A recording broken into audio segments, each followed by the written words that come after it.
Just want to Wait. say acetaminophen is basically Tylenol.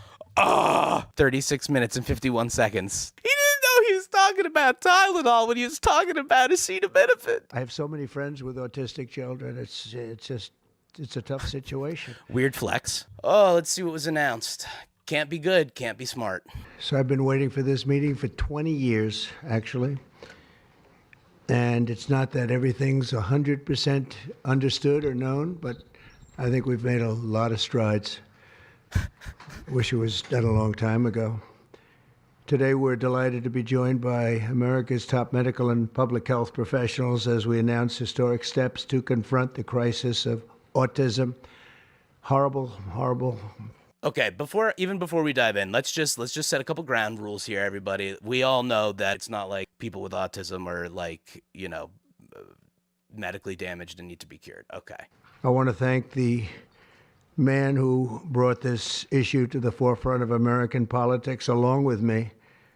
And we actually met in my office, is it like 20 years ago, Bobby? It's probably 20 years ago in New York. I was a developer, as you probably heard, and I always had very strong feelings about autism and how it happened and where it came from.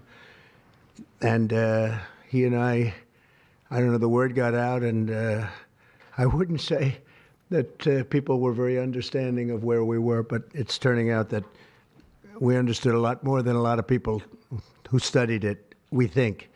What? And I say we think because I don't think they were really letting the public. What? Wait, how can you just say that? This is like the whole thing, right? With the Conservative Party. It's like, yeah, I know that better than the doctors who study it for years because I had a hunch, man. And you should have, man, this hunch was wild. It was a wild hunch. I hunched so hard about it. Know what they knew. Thanks as well to the director of the National Institute of Health, Dr. Jay Bhattacharya, FDA Commissioner Dr. Marty McCary. These are great people. Administrator of the Centers for Medicine and Medicaid Services, Dr. Mehmet Oz, and Acting Assistant Secretary of HHS, Dr. Dorothy Fink. So thank you all. Thank you, Dorothy, very much. The meteoric rise in Ella autism introduction? is among the Of course. most alarming public health developments in history. There's never been anything like this. Just a few decades ago, 1 in 10,000 children had autism. So that's not a long time. And I've always heard, they say a few, but I think it's a lot less time than that. It used to be 1 in 20,000, then 1 in 10,000. And I would say that's probably 18 years ago. And now it's 1 in 31, but in some areas it's much worse than that, if you can believe it, 1 in 31. And I gave numbers yesterday. For boys, it's 1 in 12. I was told that's in California where they have for some reason, a more severe problem.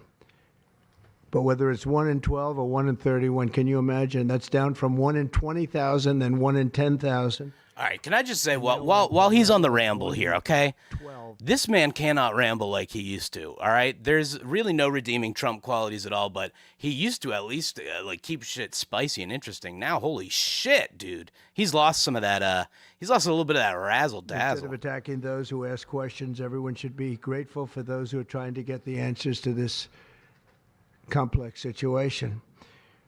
And the first day all of these great doctors behind me were there, I told them this is what we have to find out. Because when you go from 20,000 to 10,000 and then you go to 12, there's something artificial. They're taking something. And by the way, I think I can say that there are certain groups of people that don't take vaccines and don't take any pills that have no autism. Does that tell you something? He sounds sickly. Is that a correct statement, by the way? There are some studies that suggest that, with the Amish, for example. The Amish, yeah, virtually. I heard none. See, Bobby wants to be very careful with what he says, and he should, but I'm not. Is he saying there's no... He said, God, Amish Trump's like, I'm not going to be careful with what I say. The Amish have no autism. Is there, affected research on that? What? physicians at the use of well, let's see how we say that. Oh, come on.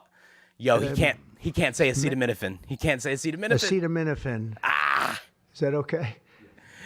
You dumb Which is fucker. That's basically crazy. commonly known as Tylenol. During pregnancy can be associated. Yo, this guy cannot say acetaminophen, and he said, we got something figured out that the doctors do not have figured out right now, and this guy cannot say acetaminophen. I thought he could say cinnamon. He's definitely a cinnamon guy. With a very increased risk of autism. So taking Tylenol is not good. I'll say it. It's not good. For this reason, they are strongly recommending that women limit Tylenol use during pregnancy unless medically necessary. That's, for instance, in cases of extremely high fever, that you feel you can't tough it out, you can't do it. I guess there's that. It's a small number of cases, I think. Yo, this But is if crazy. you can't tough it out, if you can't do it, that's what you're going to have to do. You'll take a Tylenol, but it'll be very sparingly. Can be What? something that's very dangerous to the woman's health. In other words, a fever that's very, very dangerous. And He's just saying the shit. doctor's He's just saying decision. the same shit over and over again. And you shouldn't take it during the entire pregnancy. They may tell you that toward the end of the pregnancy, you shouldn't take it during the entire. And you shouldn't give the child the Tylenol every time he's born and he goes and has a shot. Yeah, you shouldn't. Every time your child's born, you shouldn't give Tylenol to that child. If you give Tylenol to your child every time he's born, just give it to him the one time he's born. Medication while pregnant. So ideally, you don't take it at all. But if you can't tough it out, if there's a problem, you're going to end up doing it. Yeah, if you have a fever that's real bad. I mean, first of all, you know how like if you have a fever, you just reach for the acetaminophen like immediately. Yeah, like that's what you have. You have like a mild fever. He's like, if you got a fever that you can't handle, yeah, go ahead, pop an acetaminophen. You know, could be a little bit of autism there, but you know, not anything that you can't have one every once in a while for. What? Yeah, and I'm sure, Ford, I'm going to have to check that out. Was that already on the Tylenol bottle, not to have all pregnant? Yeah, I mean, yeah. Tony, leave the pregnant women alone. I think he should probably, I think all the women he should probably off limits from. Can we do that? Can we do just like an entire, like, The other restraining thing order that, there? I can tell you that I'll say that they will maybe say at a little bit later date, but I think when you go for the shot, you do it over a 5-time period. Take it over 5 times or 4 times, but you take it in smaller doses and you spread it out over a period of years. And they pump so much stuff into those beautiful little babies. It's a disgrace. Oh, guy, you can't call babies beautiful. You can't do that. Everyone's watching. You can't do that in front of the whole world. We already know you think the babies are beautiful. You can't say it out loud. I don't see it. I think it's very bad. They're pumping, it looks like they're pumping into a horse. You have a little fragile child, and you get a vat of 80 different vaccines, I guess, 80 different. Dip them in the vat. blends, and they pump it in. Dip them in the vat. So ideally, Put that baby in the woman vat. won't take Tylenol. And on the vaccines, it would be good instead of one visit where they pump the baby, load it up with stuff. You'll do it over a period of. He talks about the baby like it's a goddamn stuffed hot dog. Like it's like that baby's loaded with cheese. What does he think they're doing? And you know it's artificially induced. It's not like something that when you go from all of those healthy babies to a point where I don't even know structurally if a country can afford it. And that's the least of the problems. To have families destroyed over this is just so terrible. You're gonna destroy them. And we've already done this. We want no mercury in the vaccine. We want no aluminum in the vaccine. The MMR, I think, should be taken. He can barely say aluminum. Did we all catch that? My Brits are adding extra syllables to aluminum, and this guy can't even say it. Separately. And it seems to be that when you mix them, there could be a problem. So there's no downside in taking them separately. In fact, they think it's better, so let it be separate. the chicken pox is already separate, because when that got mixed in, I guess they made it 4 for a while, it really was bad. So they make chicken pox. Individually, they're okay. When you mix them, something maybe happens. So there's no downside Maybe. in doing it. It's not like, oh, if you do it, bad things. No, it's only good side. And it may not have that much of an impact, but it may have a big impact. So let those be. This guy uses so many words to say nothing.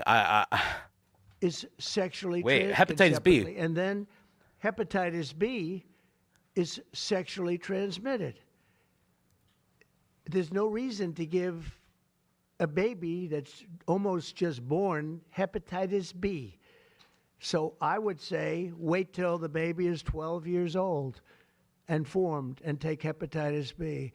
And I think if you do those things, it's going to be a whole different, it's going to be a revolution in a positive sense in the country. The FDA will be updating the label of an existing drug to reflect potential benefits in reducing some autism. Yeah, wait, hold on. Great point. Jeshua, he was talking about our vaccines for so long, I forgot this whole thing was about Tylenol and autism. Yeah, oh shit, man. He does throw you around for the old confusion curveball, right? He does have that. Symptoms. This gives hope to the many parents with autistic children that it may be possible to improve their lives. That's one of the things that I'm very, very happy about. I mean, this was mostly going to be on how not to have the child affected, but we've learned some pretty good Yeah, Snugs. It's basically like Tim and Eric, 100%. of genius that can be given to a baby. And Wait. Oh, sorry. Hold on. I missed certain elements of baby we've learned geniuses. some pretty good things about certain elements of genius that can be given to a baby, and the baby can get better. And in some cases, maybe substantially better. Super Not babies. going to be easy, but Not going to be easy. You want super babies? It's not going to be easy. You gotta get that genius gene in them. I fully understand. I feel so terribly for. I have so many friends with autistic children. It's a tough situation. Weird flex. Finally, to help reach the ultimate goal of ending the autism fever, the NIH will be announcing 13 major grant awards from the Autism Data Science Initiative. Oh, Lucifer Lane's in the chat. What's up? Yeah, fascist drunk history, 100%. Money, Spitting. but they have to do, and they have to move quickly. They when the alternative is that nothing bad can happen, let's do it now. I was just saying to Bobby and the group, let's do it now. Nothing bad can happen. It can only good happen. But with Guys, hold on. now, nothing bad can happen. It can only good happen. It can only good happen. It can only good happen. It can only good happen. Bobby's got to share a little bit of the worm with him. Trump needs a little bit of Bobby's worm, and I think maybe he would get a little bit of that old razzle dazzle back. can only good happen. But with Tylenol, don't take it.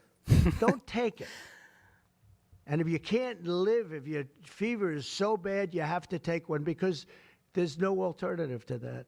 Sadly, first question, what can you take instead? It's actually, there's not an alternative to that. Yeah, if there's no alternative to taking Tylenol and Tylenol gives you autism, why would you even be like, you could take one? If you have a fever and it's so bad, you can take one. Like, what is this? What is this shit, dude? And as you know, other of the medicines are absolutely proven bad. I mean, they've been proven bad with the aspirins and Hank, 100%. You're on it. Others, right? Original And they've been proven baby bad. genius. So I'd like still, to ask still a Bobby baby to genius, get some up say. to the podium and say a few words, and then Dr. Bhattacharya and Dr. McCary, Dr. Oz, Dr. Fink, followed by two. Johnny, that is an insult to the others autistic community. have, Saying RFK experienced is a part. firsthand what That's no. This country is going through, what parts of the world are going through. And I will say there are parts of the world that don't take Tylenol. Huh? I mean, there's a rumor, and I don't know if it's so or not, that Cuba, they don't have Tylenol because they don't have the money for Tylenol. It's because they eat Cuban sandwiches. They put the pickle in the ham with the mustard. Healthy body. I don't know. I'm not doing Trump again. Sorry. I'll never do that again. And they have virtually no autism, okay? Tell me about that one. And there are It must be the fine tobacco in the cigars they roll. Now I'm never doing Trump again. Sorry, I'm going to shut the fuck up. other parts of the world where they don't have Tylenol, where they don't have autism. That tells you a lot. And I want to say it right now. And, you know, the way I look at it, don't take it. Don't take it. There's no downside in not taking it. So I'd like to ask Bobby to come up and say a few words. I hope I'd didn't love ruin that. his day, but that's the way I feel. I've been very strong on this subject. I would love for Bobby to come up here and say a few words on this subject. I think we need a laugh. There's a lot of common sense in this, and I wish things like this were brought up. And this group has worked so hard on it, but I'd like to be a little bit more, a little speedier in the process of. This is the group at school who nobody in the group did any of the work. They're all just standing there, and this dude's leading the bullshit brigade, and he's talking for so long.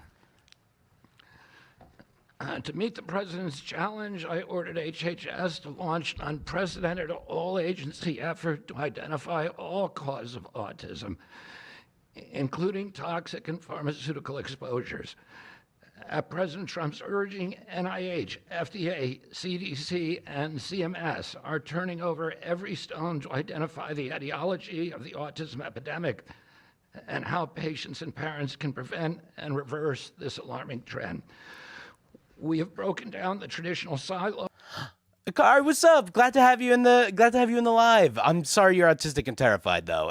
This is gonna be Bobby's up at bat right now. So the worm is gonna do a little damage here, and I'm sorry that we're in this spot right now. But oh God, I wish I had something positive to uplifting after that. But I can agree with Johnny. If Trump ever insulted Cuban sandwiches, we might have a chance at changing things around here. Those that have long separated these agencies, and we have fast-tracked research and guidance.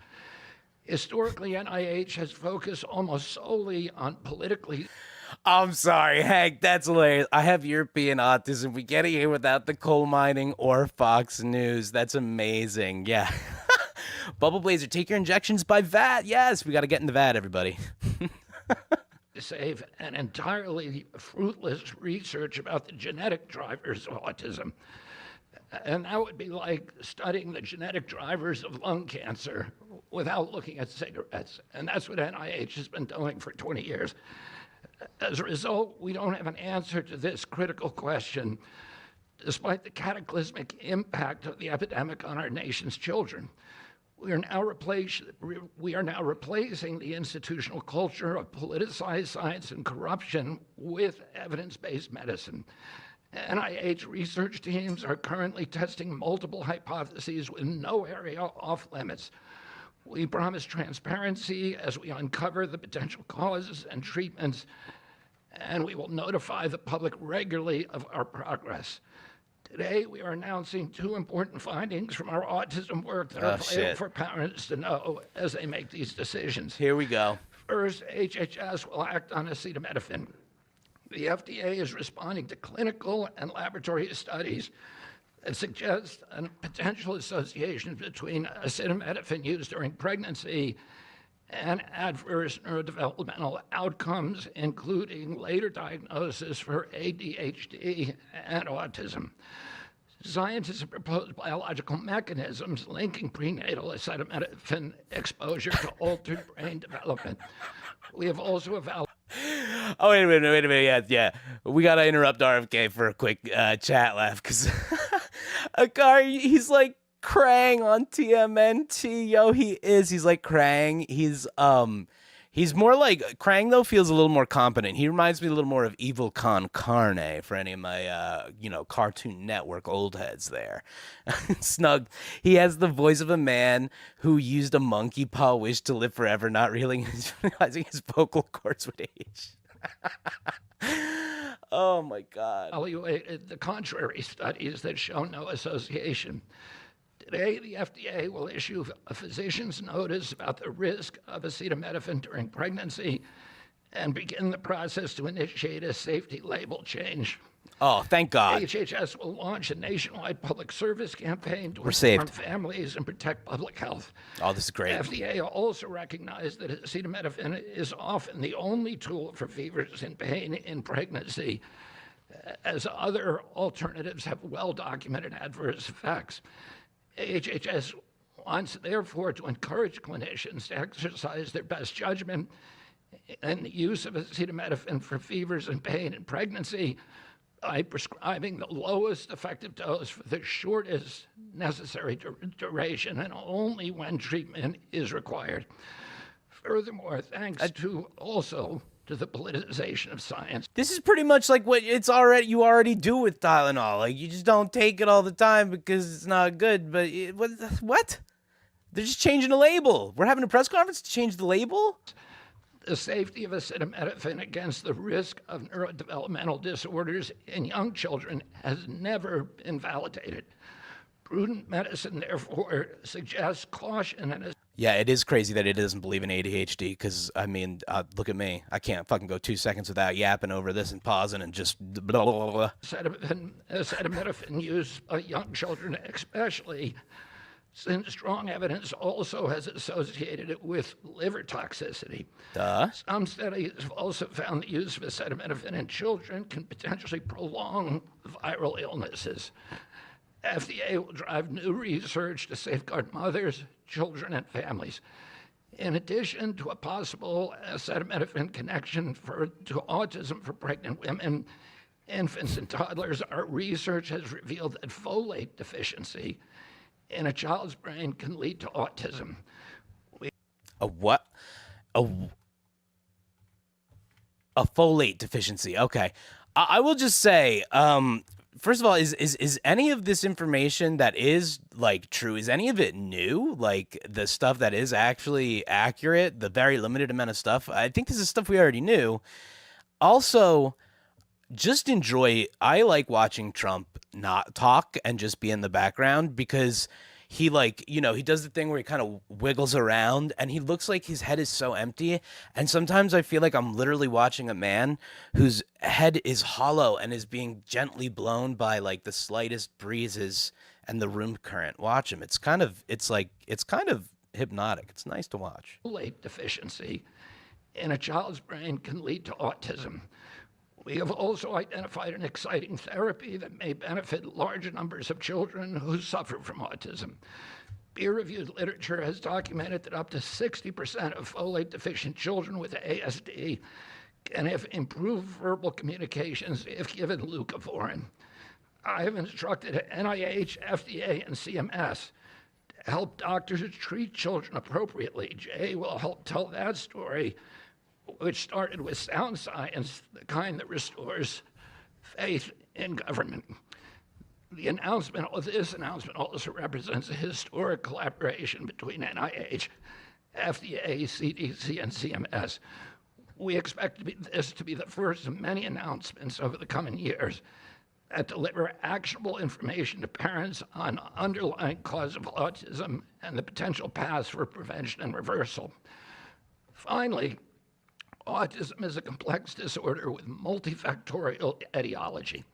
We are continuing to investigate a multiplicity of potential causes with no areas of taboo. One area that we are closely examining, as the president mentioned, is vaccines. Some 40 to 70% of mothers who have children with autism believe that their child was injured by a vaccine. President Trump believes that we should. Is that a real statistic? 40 to 7. First of all, 40 to 70% of mothers. What's up with that huge? What's up with that huge fucking margin? 40 to 70% of mothers say that there's an injury, some sort of injury related to the vaccine. I doubt that's true. We should be listening to these mothers instead of gaslighting and marginalize them.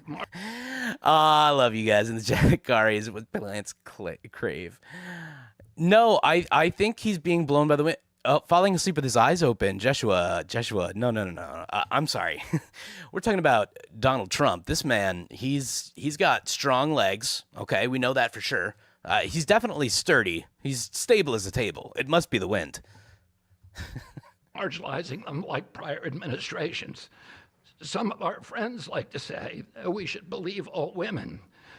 Some of these same people have been silencing and demonizing these mothers for 3 decades. because research on the potential link between autism and vaccines has been actively suppressed in the past. It will take time for an honest look at this topic by scientists. But I want to reassure the people in the autism Who's suppressing it? Who is suppressing? community. Who's suppressing that information? Nobody's gonna suppress that. What the hell are you talking about, Bobby? And we will be uncompromising and relentless in our search for answers. We will perform the studies that should have been performed 25 years ago. Whatever the answer is, we will tell you what we find. We are researching this issue to all three agencies. Jay will discuss one of our research initiatives at NIH. This model of unleashing unbiased, depoliticized, gold standard scientific research and academic freedom to deliver actionable information to prevent and reverse disease will be a model for the framework to deliver similar. He's got to be done with this soon because I can't listen to much more RFK voice. So we might have to find a TLDR if this worm keeps going. Results from many other chronic conditions that plague Americans. Jay? He said we can't even suppress acid reflux, Bobby. That's hilarious. Thank you very much. I'm proud to announce today that the NIH has launched the Autism Data Science Initiative to turbocharge autism research, devoting an additional $50 million to the cause of studying autism. Nearly Sure, that'll go right to research that. teams from across the country applied, sent in their applications, and were peer-reviewed by the NIH review panels.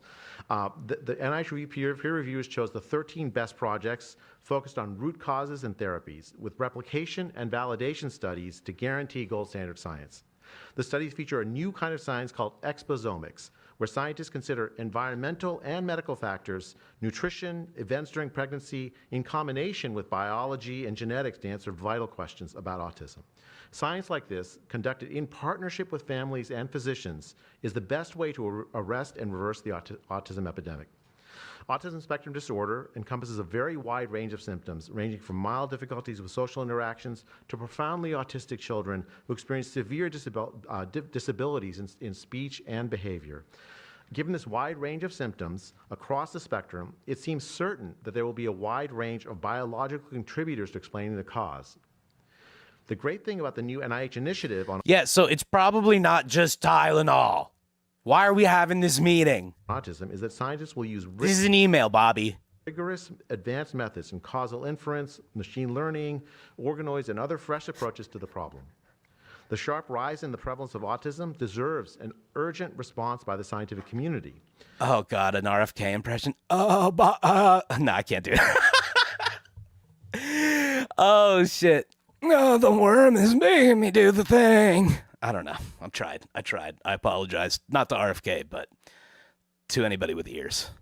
As Bobby said, the NIH has invested a lot of money to study autism over the years, but the research has not produced the answers that families and parents of autistic children deserve, and autistic children themselves deserve. For too long, it's been taboo to ask some questions for fear of the scientific work. Cornello, what's up? I like your intro here. I like geriatric presidential totals. Yeah, did you need more phlegm? I gotta, here, wait, can I kind of shake myself? The thing is, if you look at the studies, it's all right. I gotta work on it a little bit. Work might reveal a politically incorrect answer. Stupid. Because of this restricted focus in scientific investigations, the answers for families have been similarly restricted, often pointing families to behavioral therapies that don't work for every kid, or suggest non-modifiable genetic factors as the cause. But genetics alone can't explain such a sharp rise in autism prevalence over just a few decades, as the president said. In coming months and years, as NIH scientists learn more that can help autistic children and their families, we won't delay. Like scientists often like to do. I can say as a scientist myself, it's really tempting to delay, but but in face of a problem like this, you have to move fast. Well, you should move right. We will not delay before telling American people about what we find, and we will win the public trust with transparency and rigor. Already, our broadened focus on autism research has pointed to 2 items that will help families prevent and treat some cases of autism. I'll leave the good news on these 2 items. Oh man, no. You know what? Here's the thing. Akari. I understand feeling ableist. I feel ableist for making the joke. Here's the thing. RFK is the only valid target for the. It's like it's like how Stephen Miller is one of the only valid targets of like bald mockery. Besides Tim Pool. Outside of those two people, I would never, and I think it's a terrible thing to do. But RFK, he there's the worm. It is the worm mainly. So that's. To my close friends and colleagues, Dr. McCary and Dr. Ross, we've been working together closely on this problem for the past 6 months, and our cooperation represents an unprecedented collaboration with Secretary Kennedy's Department of Health and Human Services and with President Trump. I'm delighted to introduce Dr. Marty McCary, Commissioner of the Food and Drug Administration, who will tell you about these announcements of practical help for families with autism. Great, thank you, Dr. Bhattacharya. Mr. President, this... All right.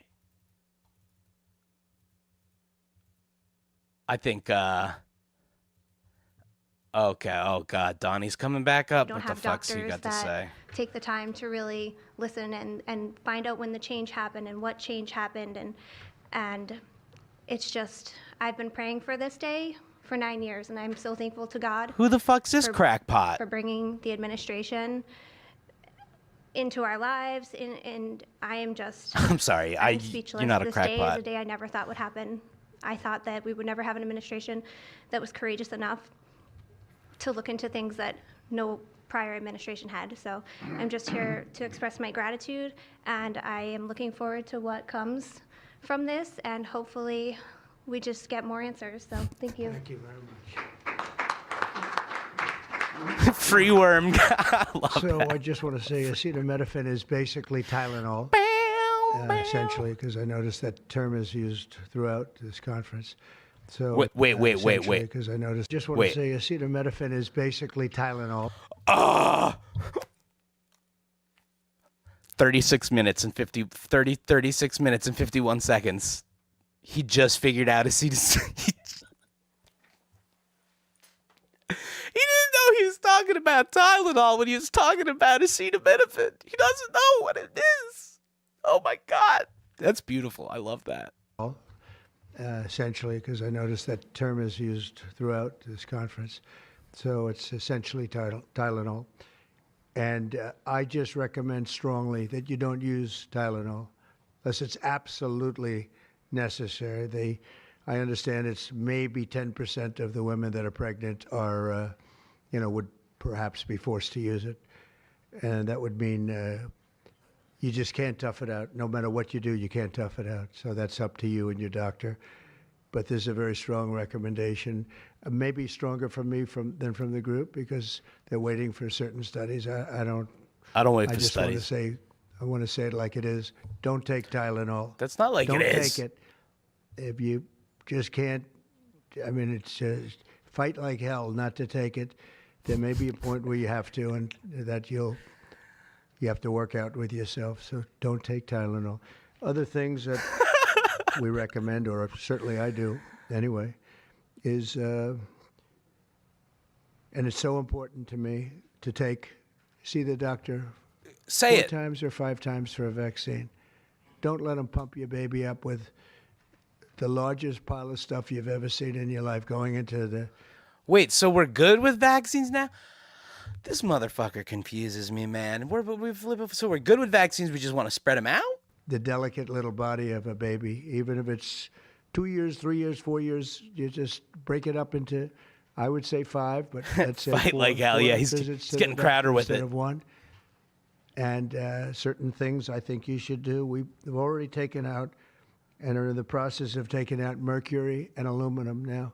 You know what mercury is. You know what aluminum is. Who the hell wants that pumped into a body? And there were rumors about both of them for a long time. But Do you know they put the mercury in the thermometers? No, it's yeah, Johnny, the Tylenol lawyers are definitely like, oh man, it does bring me a little bit of joy to think that there's gonna be a bunch of rich dudes just draining their money on this shit, just like what, just to say shit. I want mercury in my body now. I want it. It's my mercury, and I want it. Call J.G. Wentworth, 877 Mercury now. We're having them taken out. We're having them taken out of the vaccines. Hepatitis B, again, that's sexually transmitted. And we think you should wait. I think you should wait till 12. You know, I'm making these statements from me. I'm not making them from these doctors because when they... Yo, okay, literally, who would hear that? Who would hear that and be like, he's literally said, this is just coming from me. It's not coming from the doctors. Who would be like, oh, I take my advice from Trump, not the doctors. Why would I go to the doctor? I went to the Trump. I watched the press conference. I'm not doing Tylenol anymore. Freddie Mercury would be great. Bring him back. Oh, Cornell, this is like The Walking Dead, but all the zombies take an hour to learn every step. Yeah, it's pretty much like that. They talk about, you know, different results, different studies. I talk about a lot of common sense, and they have that too. They have that too, a lot.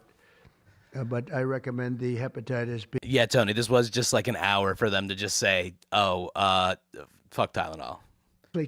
Honestly, something. When the baby. Wait, hold on. He's talking about sexually transmitted shit in babies, so I gotta go back. But like, this was an email. Common sense, and they have that too. They have that too, a lot. But I recommend the hepatitis B. Take it at 12. Sexually transmitted. You don't have to give it to the baby when the baby's 2 years old, and there are a lot of theories on that, but not when they're 12. It's not. Doesn't seem to be a problem at all. The MMR and the chickenpox. Chickenpox has already been broken out.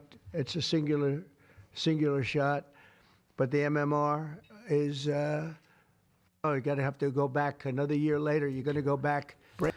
Man, he just says the same shit for so long. Oh God. 108 get fried. That was the father of the doctor, and they get. No, he's just talking the same shit. Okay, I think we get the. Dollars and they with the economy. California. Oh be no. safe. And there's no downside to doing it. They're saying the same shit, literally, for an hour. Unless it's absolute. Financially, Let's get affordable for the questions. families Let's around, get questions. seeking I do want to see that. Thing we cut. So that's 200. this case for children. And the only thing we cut. So that's 200 billion positive. The only thing we cut was for fraud, waste cut. Oh, we're talking. Oh, let's go. Gives Hold on. Years. I have the doctor answer that. Therapy. Autism? Think of it. 10. Nah, we got to hear these questions. That's the only valuable during thing here. pregnancy, and that's at odds with working gynecologists and dads. Thank you, Mr. President. I was hoping that you could clear up confusion for moms and dads across America, many of whom voted for you. There's a statement that was put out by the American College of Obstetricians and Gynecologists, and in their statement, they write, acetaminophen remains a safe, trusted option for pain relief during pregnancy, and that's at odds with what you said and with what many of the experts say. How do you clear up this confusion? That's the establishment. They're funded by lots of different groups. And you know what?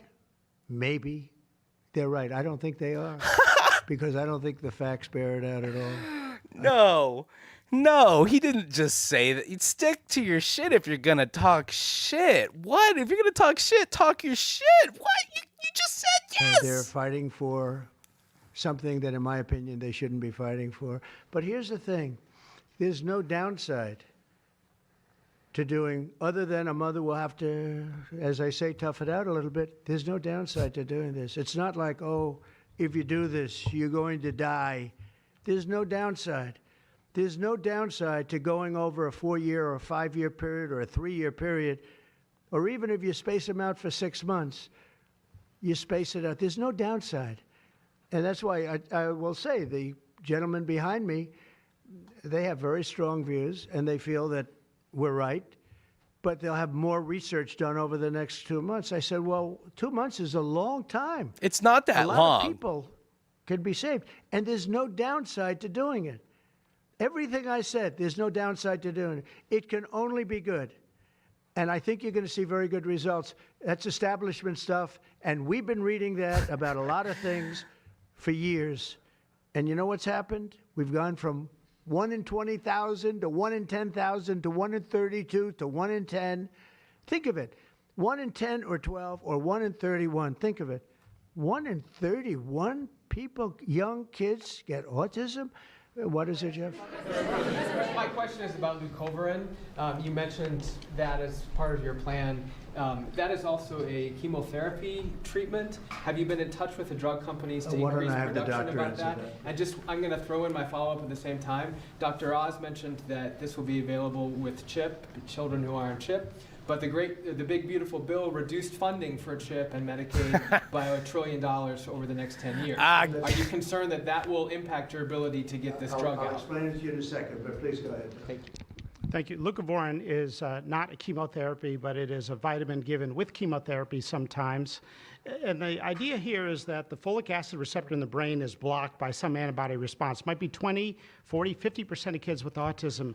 And leucovorin will bypass that blocked receptor. And that's why so many doctors are probably seeing so much clinical improvement on kids with leucovorin. So are you going to increase production? Yeah, we've been in touch with the companies, and they are prepared to ramp up production. And we actually talked to them about a month ago.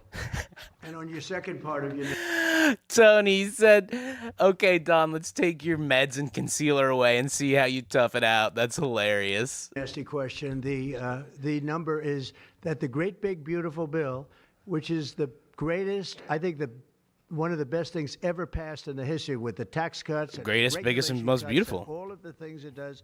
No tax on tips, no tax on Social Security, no tax on overtime. All of it does. It also gives $200 million, as just explained by Dr. Oz. And I'd like you to explain that, Doctor, to exactly what you're saying. All right. That's enough of the clown show here. Yeah, this is big. This is big nothing. But this is definitely gonna get people hurt. Make no mistake about it. I don't think I can take any more. I don't think I can take any more of these donkeys.